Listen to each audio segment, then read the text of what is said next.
Assalamu alaikum. Welcome to another episode of the Afghan Eye Podcast. I'm your host, Sangar Paykhar.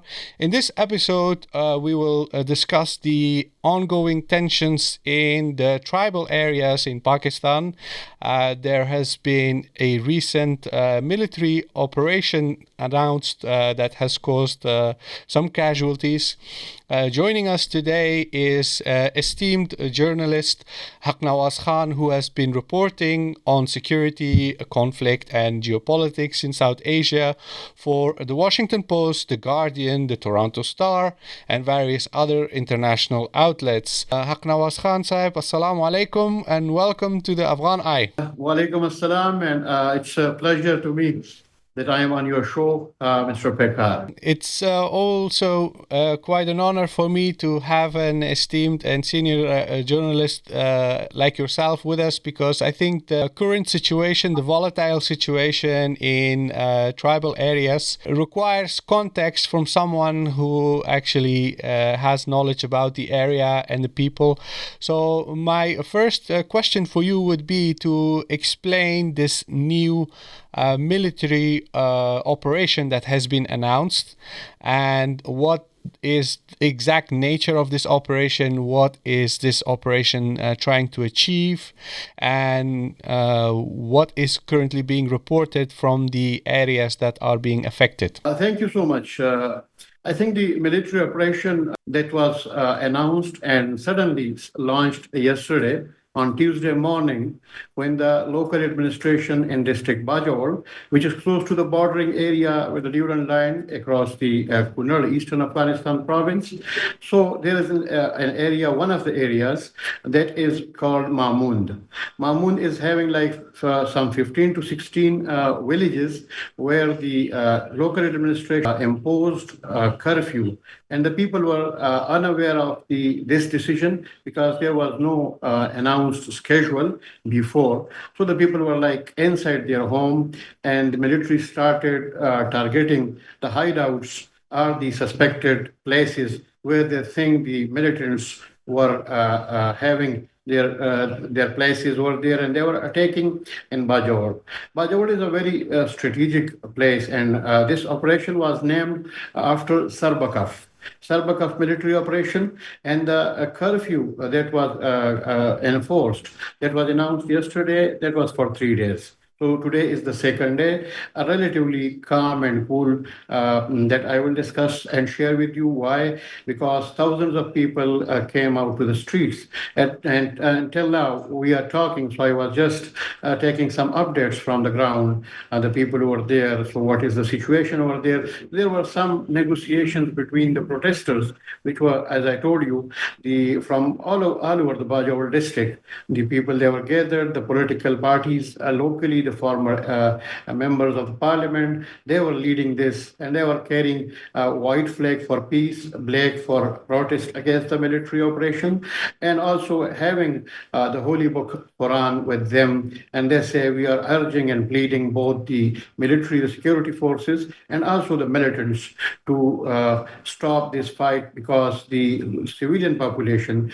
is coming under immense pressure, and some casualties also reported since yesterday. Today, as I told you, this is the second day of the military operation Sarbakaf. That I will a little explain. This is, I think, the 22nd military operation in the last 2 decades.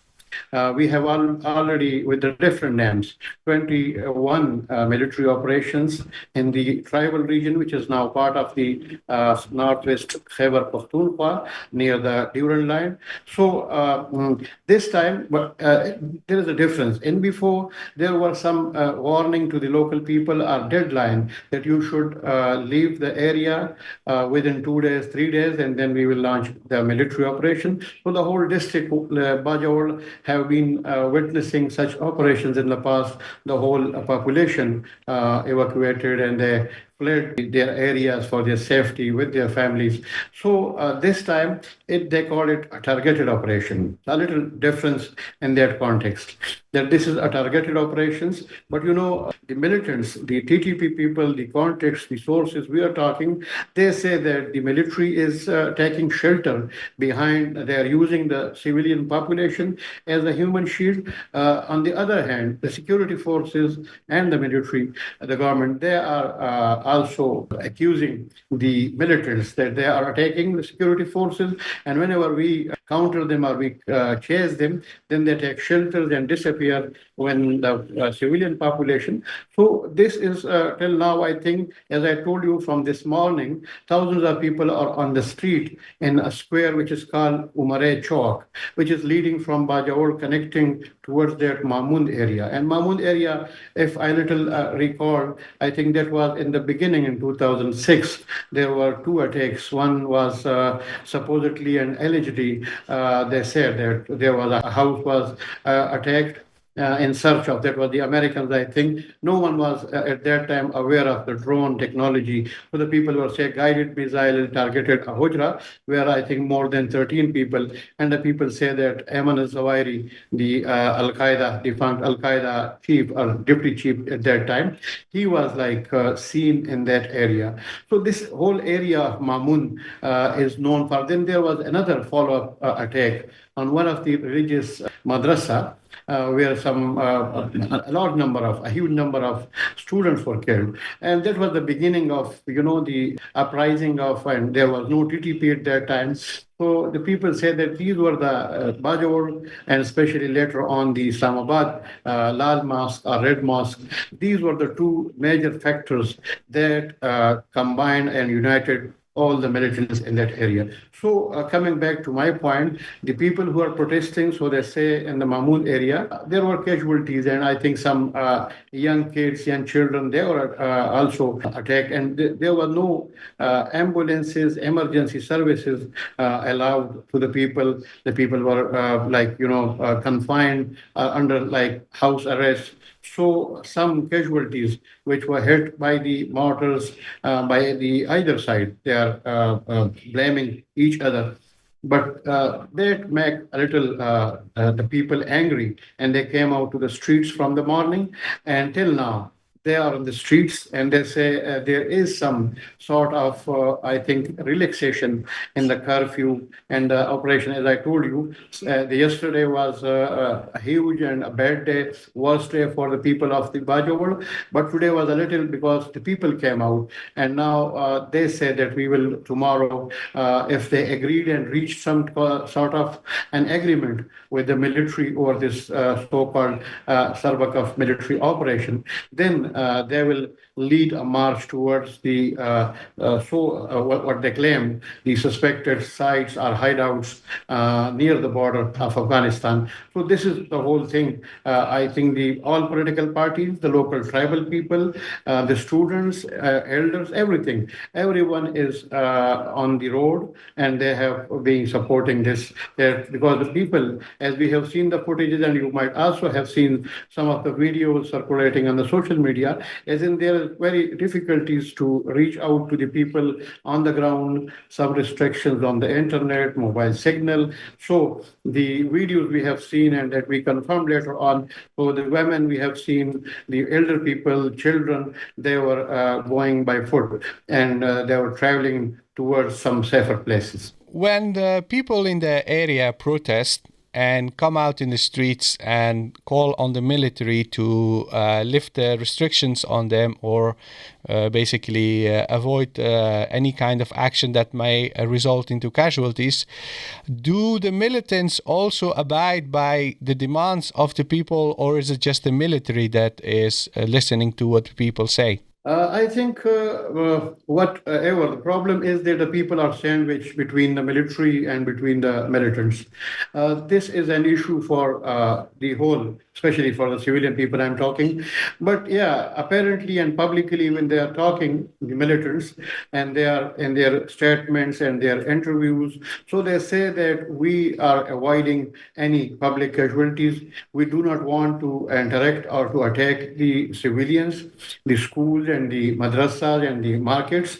And yes, to some extent, I will second this, because for the last, I think, 4 or 5 years, there is no such huge attacks by the TTP people or the militants related to them. Only, I think, Daesh or the Islamic State of Khorasan province, their people have been involved in some of the attacks, huge attacks in Balochistan, and also in the same Bajaur in 2023, I think, Islam was having a gathering worker convention, and there that. So, to my point is that the TTP, I think they have changed their strategies for long. I think 4 or 5 years or more.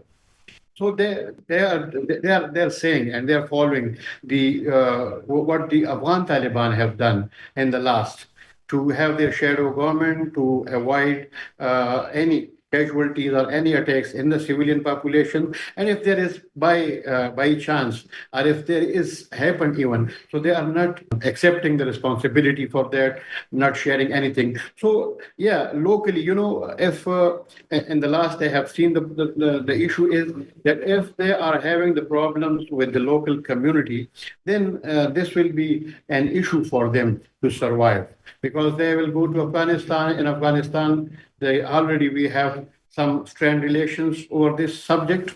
So there is no other way. They have to live within the nearby mountains areas and have some relations with the local population. So the militants are, for their own safety, for their own agenda, they are trying not to attack or not to involve or not to indulge with in fighting with the local community. That's why they, from time to time, we have seen their statements. They are asking the paramilitary forces, they are asking the police, they are asking the civilians, the tribal militias or the Lashkars, that the people should not come in front of us. This is the war between the TTP or the militants and the military. So this is what their policy is. On the ground, the situation is as I told you. You've mentioned Afghan Taliban, and since the Afghan Taliban have established their new government in Afghanistan, there have been efforts to mediate, to reach some kind of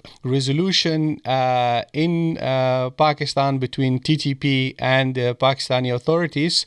However, those efforts did not materialize into something tangible. In fact, it appears that there are more militant activities now in the last few years, and some voices from Pakistan, they say that the rise of militancy in Pakistan is caused by the Afghan Taliban.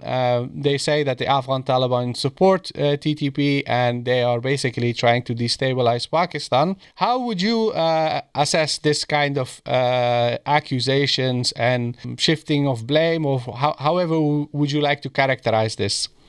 Yeah, I think Pakistan and Afghanistan, this is not for the first time. And I think if we go into the history, if we look into it, into the 70s, even before the Russian invasion of Afghanistan, before that, there was this some kind of, at that time, of the issue of Pakistan, if we are talking about. So, the problem between the Afghanistan, the mistrust, and this is there, and this will be there until and unless there is some understanding between the two sides, aspiring from the local people in Afghanistan and also in Pakistan. The issue is that, when Afghanistan came into the hands of the Taliban, especially in mid-August 2021, so there was a hope.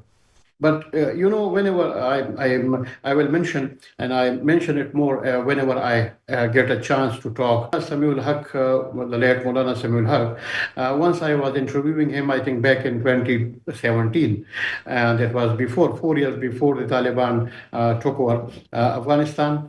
So I asked him, what you see if Afghan Taliban once again rose to power. So he said that I don't see this time it will be good for Pakistan. What Pakistan was expecting in the past are having relations. The next time the Afghan Taliban will be trying to have their own separate and independent policies, and in some cases Pakistan will object to that. The question of this, now I'll come to this militancy before even the Taliban came into power.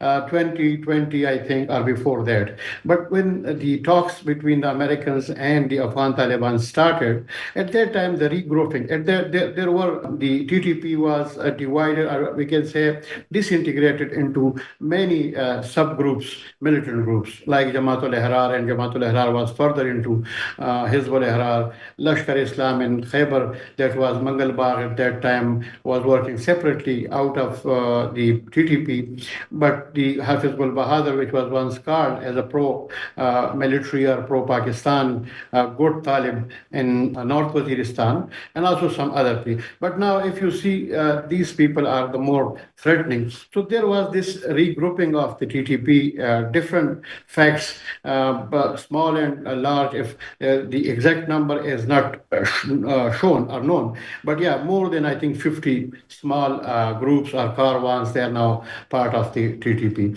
So this is one is the regrouping. The major groups were like the Mamund group, which was Jamaat al-Ihrar, the former late Khorasani group, which is now part of the TTP. The Swati Taliban Khorasani, Mullah Fazlullah from Swat, who was the chief of the TTP at that time, who was killed in a drone strike inside Afghanistan. So the groups, different groups, the Masood groups, TTP, which was the base of the Pakistani Taliban or the TTP, Baitullah Masood led. So after the killings of the Hakimullah Masood in a drone strike in 2013, the TTP Masood group divided into two groups, Sajna group and Shahryar Masood. So these things I'm talking, the regrouping was started. There was thinking that when we are fighting and what will be helpful for the militants, for the TTP umbrella to reorganize, regroup. So that was one of the reasons that when the Taliban came into power, the Americans gone, the drone strikes were like restricted or almost gone. So that was another point of view. Pakistan was saying Afghan Taliban is definitely, no one can deny that for a long 20 years, this TTP is still there showing their allegiance to the leadership of the Afghan Taliban.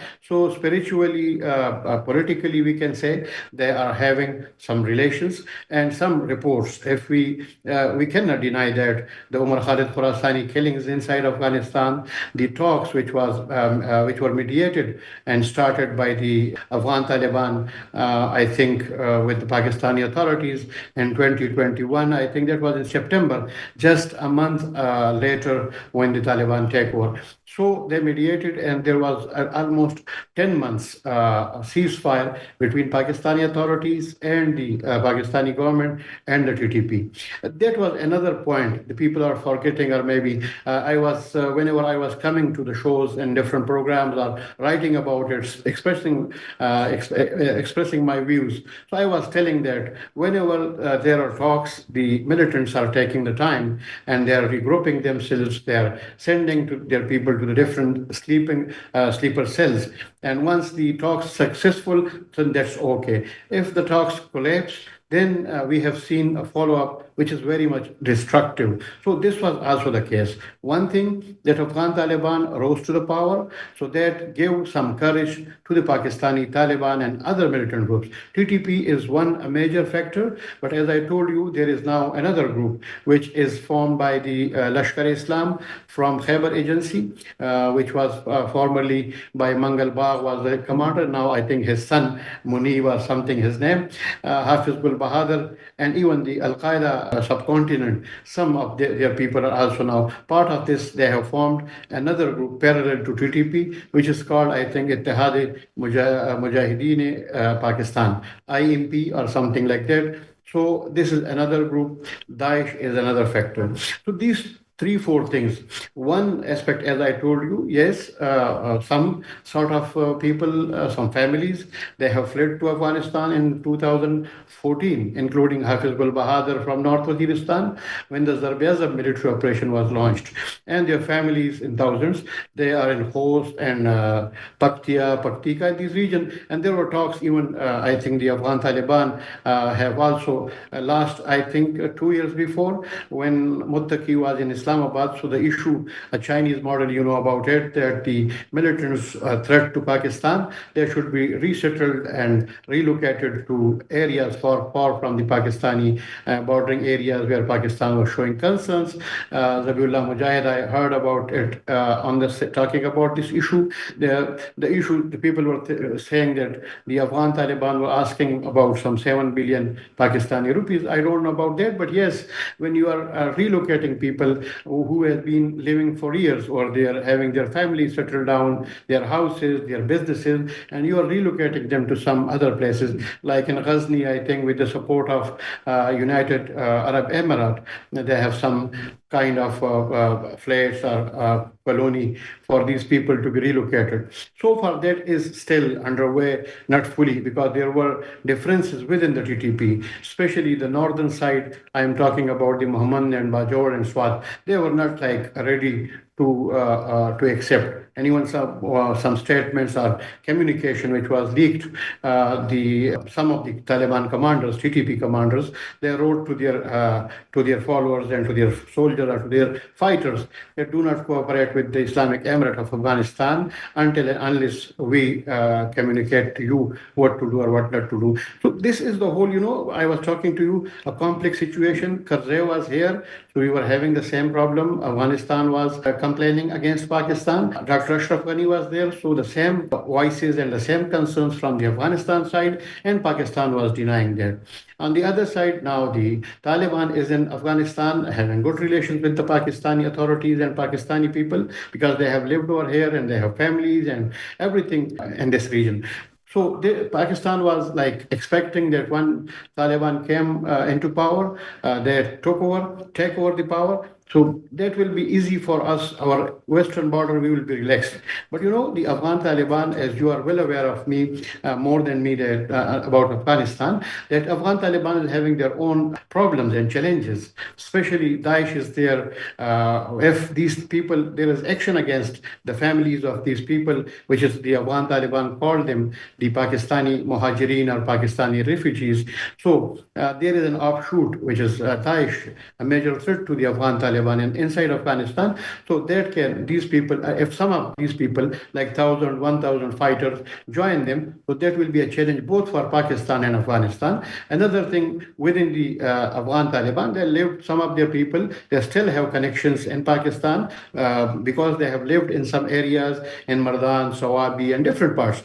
So within these people, they are also resisting and asking their leadership that if you are fighting for an Islamic system or Sharia in Afghanistan, so why not, if some people they are doing in Pakistan, why we should not support them? So this is something not officially, not from the official circle. This is I am talking about the foot soldiers who are talking and who are inspired ideologically. So these challenges are for the Afghan, and that I am talking and mentioning whenever I get a chance. So Pakistan and Afghanistan, the issue is that this issue is not as easy as the people think, that Afghanistan will order today and there will be no more of Pakistani Taliban or militants will be stopped.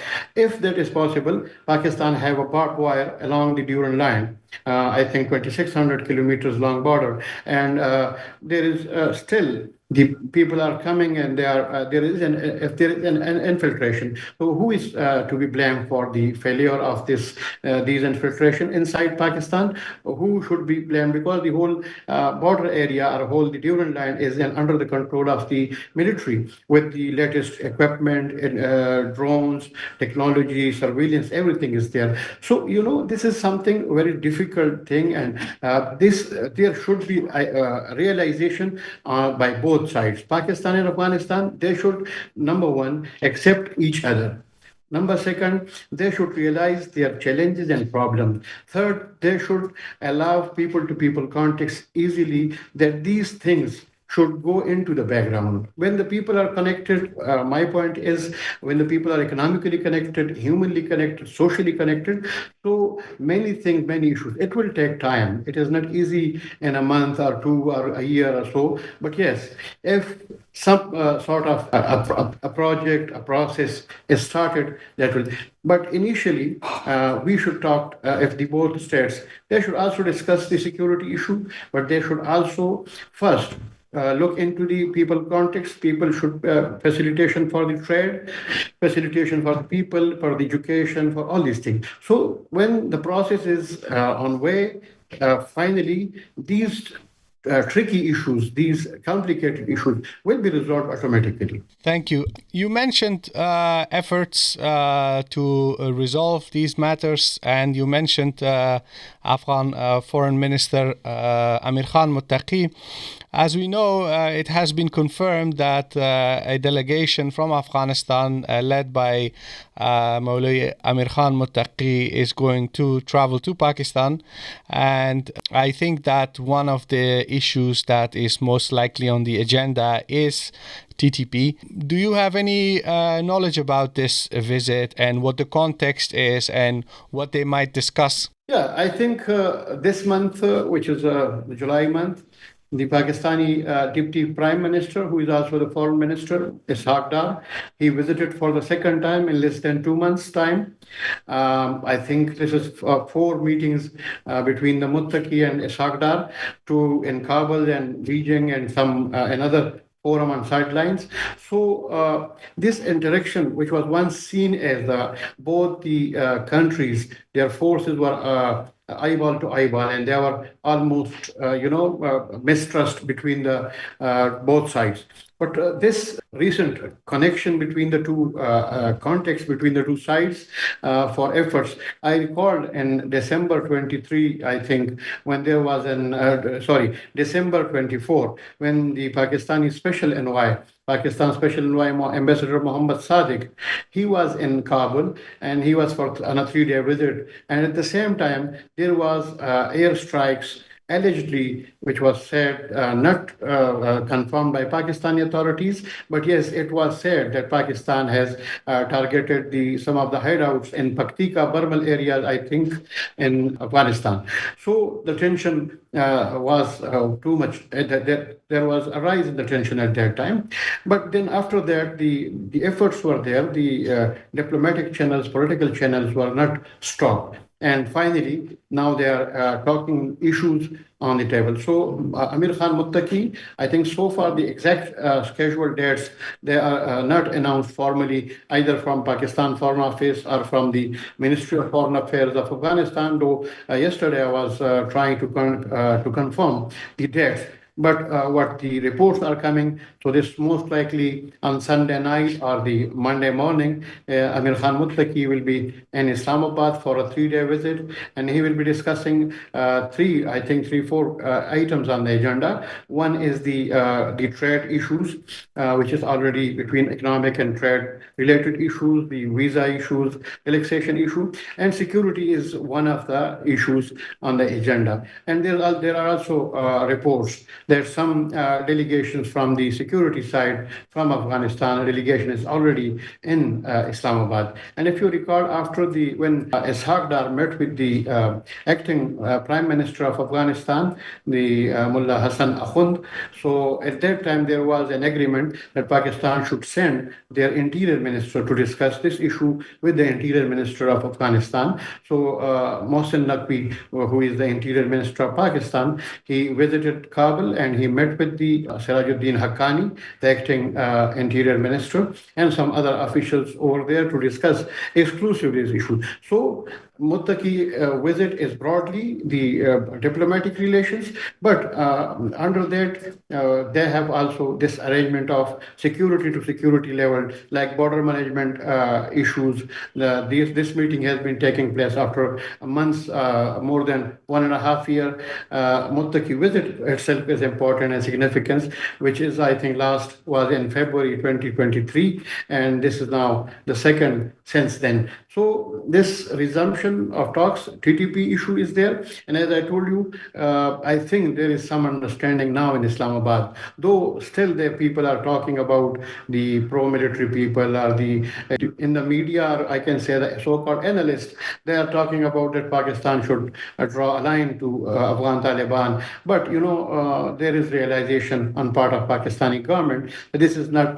that much easy for Afghan Taliban itself. So they are discussing and they are looking for how to sort it out, because TTP is one group, as I told you, but there are a number of other groups.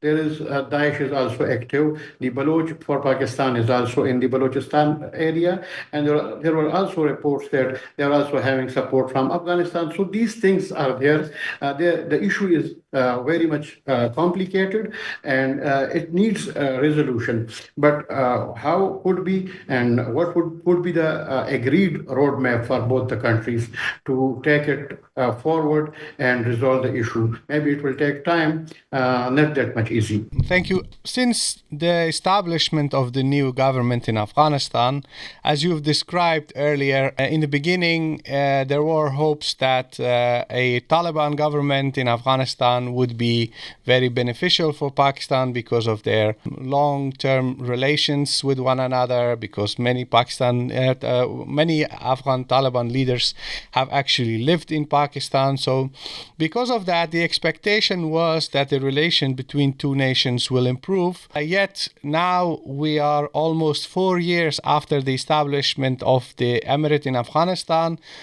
and Pakistan has not officially recognized the Taliban. In fact, there were many tensions. There were airstrikes in Afghanistan from the Pakistani side. And overall, the impression I have is that the relationship between the two nations has only deteriorated, with also expelling of refugees. Would you say that there is any incentive in Pakistan to maybe move towards official recognition of the Emirate and making any kind of concessions that would ensure that there is mutual trust on both sides and that they move towards a new phase of the bilateral relations where both countries no longer proceed with these current tensions and hostilities that we can see often? Even, for example, if we look at Pakistani commentators, they basically blame everything on Afghanistan, whether it's BLA, TTP, IMP, or all these groups. They basically claim that it's all a conspiracy from Afghanistan. And I feel like, the perception is that they are not really trying to understand Afghan perspective, and situation is only deteriorating. Do you see any possibility of improvements or any kind of concessions that would result into a new phase in bilateral relations? Yeah, I think this is the new beginning. I think 2025, if I go back to 3 months back, there was tension, and like the name Afghanistan was taken as criticized or as hated as India, or more than India. So that was 3 months before I'm talking, or 4 months before. Now, if I'm seeing that there is frequently the exchanges of the delegations, and at the highest level, not at the lowest level. Like the Deputy Prime Minister of Pakistan is visiting not once but twice the Afghan China. And the factor which why I am hopeful about it, that China is the major partner behind all these things, because China is investing a huge amount in Afghanistan and also in Pakistan. CPEC is $1 billion project and it is like a lifeline for the Western China. So that is also one of the points the people are thinking, that the Chinese role is very important for the bringing together both Afghanistan and Pakistan together. If you know relaxation, yeah, relaxation we have seen, like there were some visa specific. Earlier it was told that there could be regularly getting visa by the transporters, but later on it was like arrangement for 1 year long visa for, and they can easily go and come. This will be more relaxed, I think. The preferential trade, like recently I was looking into the trade data between Afghanistan and Pakistan. I think for last 3 4 years, or if I say since 2013, the trade level was not more than $1 billion, or around $1 billion, and even it went down recently to some 700 million, less than $1 billion. But now I think in the first 6 months of the current year, 2025, from January to June, the data released by the Afghan Ministry of Trade and Industry.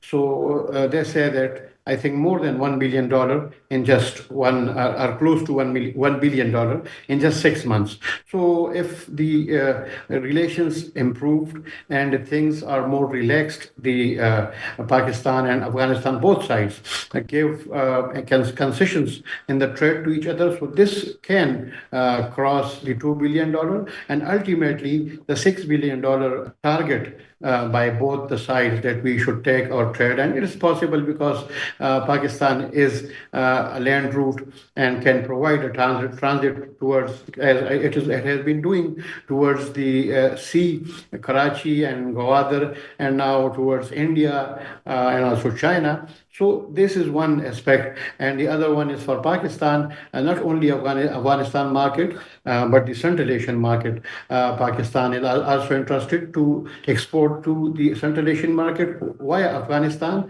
The trade, I think, the railway line project, trans rail between Uzbekistan, Pakistan, and Afghanistan is another landmark project if it is completed and executed properly.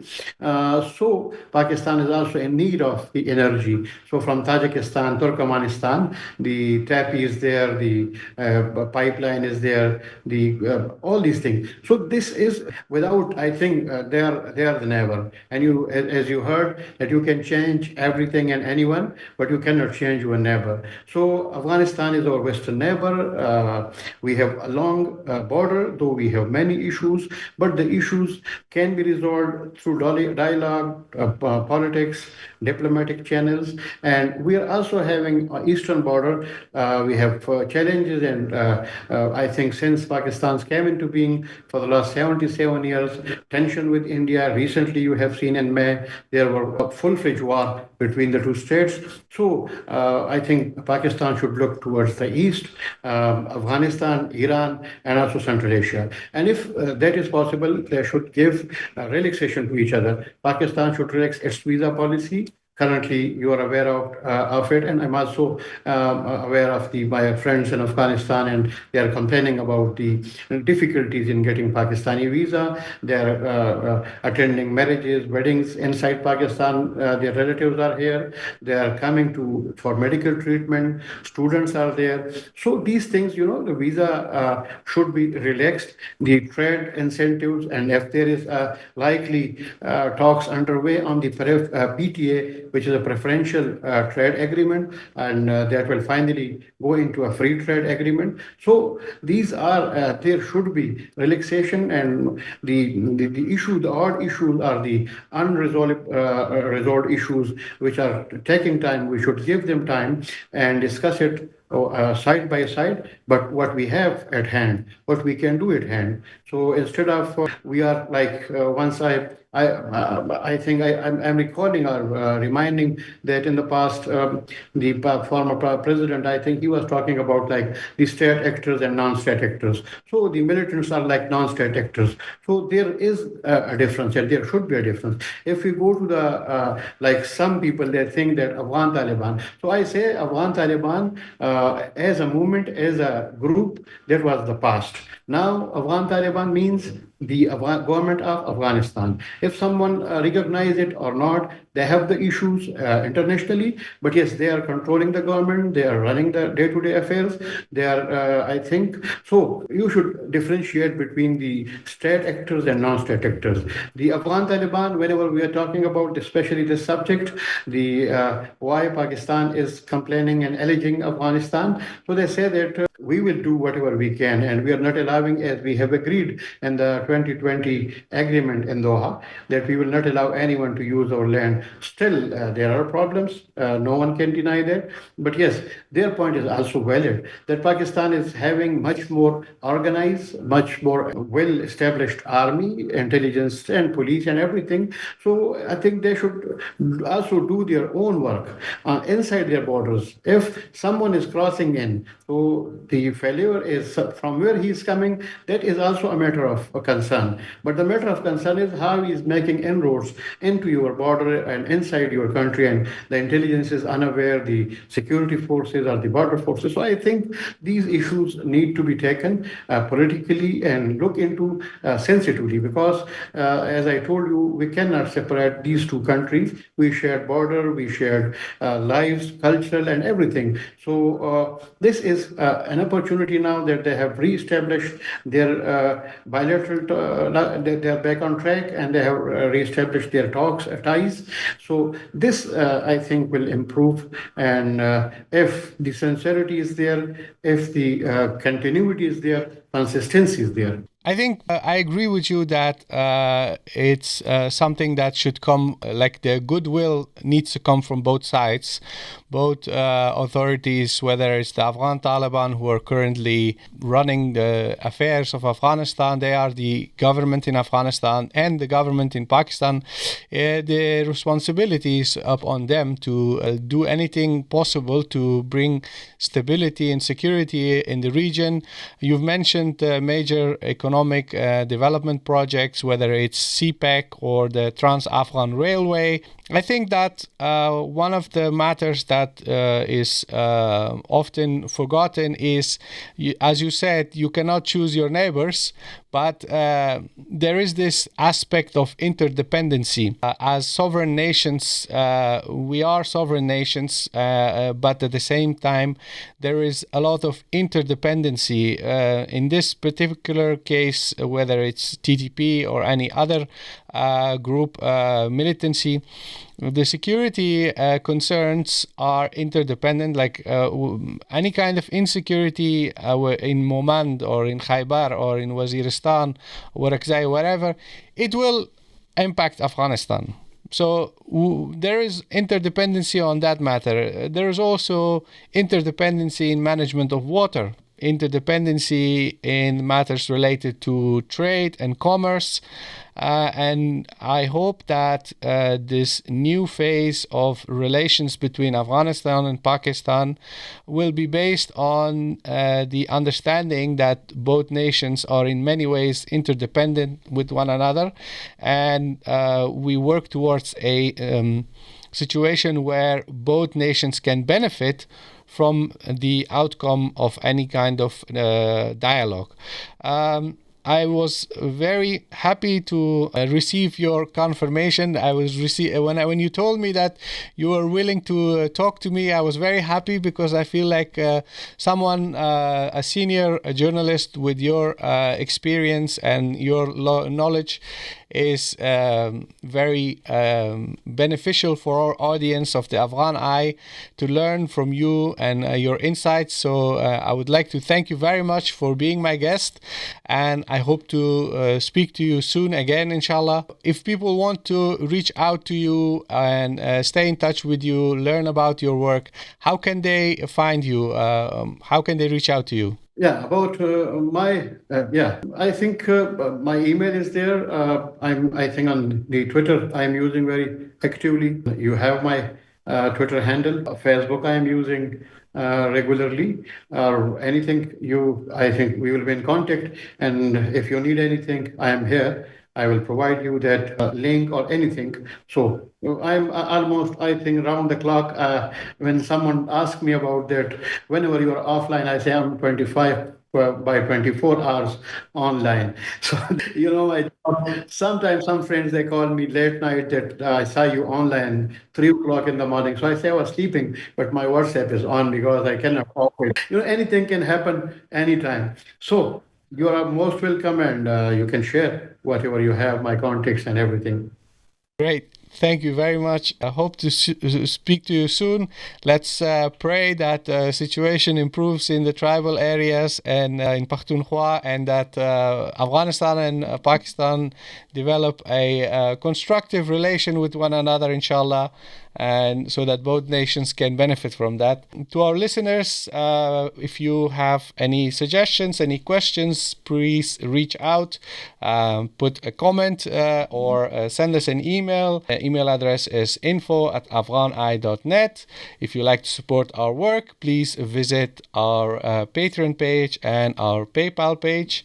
Until next episode, take care of yourself and each other. Wassalamu alaikum wa rahmatullahi wa barakatuh.